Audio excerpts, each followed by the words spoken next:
کہ آپ سیدۃ النساء العالمین ہیں، روئے زمین کی تمام عورتوں کی سردار ہے جنت کی۔ بے شک بے شک۔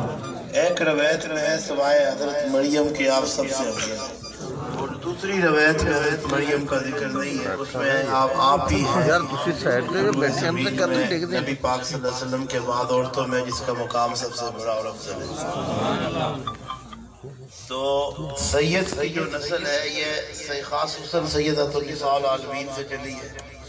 باقی بھی جو بیٹے تھے وہ مولا علی کے تھے، لیکن صرف امام حسن حسین کو ہی جنت کا سردار کیوں کیا گیا؟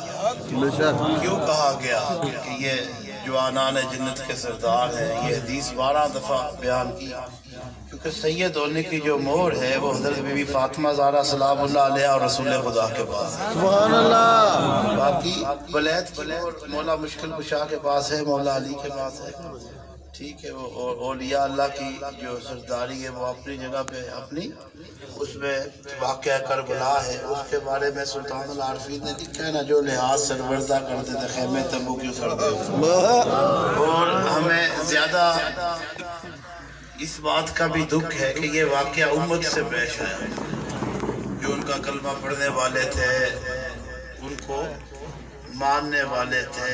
اگر یہ کسی کافر کے ہاتھ پیش ہوا ہوتا تو چلو ہمارا کام کم ہو جاتا، وہ کافر تھے، اللہ کو نہیں مانتے تھے، انہوں نے یہ کام کرنا تھا۔ لیکن جب یہ مسلمانوں سے واقعہ پیش ہوا تو اس سے ظاہر ہوا کہ کافر سے بھی منافق خطرناک ہے۔ بے شک۔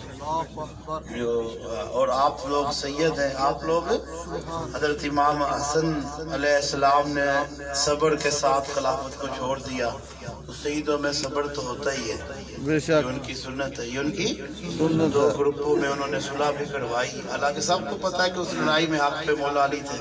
بے شک۔ تو یہ بھی ہے، یہ بھی ہے کہ سید کی ایک پہچان یہ بھی ہونی چاہیے کہ وہ اپنے باپ کے دشمنوں کو دشمن سمجھے اور باپ کے دوستوں کو دوست سمجھے۔ یہ جو بات ہے، ہاں یہ بات ہے۔ باقی ہم کسی کے بارے میں کچھ نہیں کہتے، اللہ تعالیٰ سب کو درجات بلند کرے، سب کے نبی کریم صلی اللہ علیہ وآلہ وسلم اور ان کی آل کا صدقہ، ان کے صحابہ کرام کا صدقہ، ان کے ہم تو منتے ہیں آپ کی آل کو بھی، آپ کے اصحاب کو بھی، پنجتن پاکوں کو بھی، چار یاروں کو بھی، سلطان الفقراء کو بھی، سلطان الفقراء کو بھی۔ مگر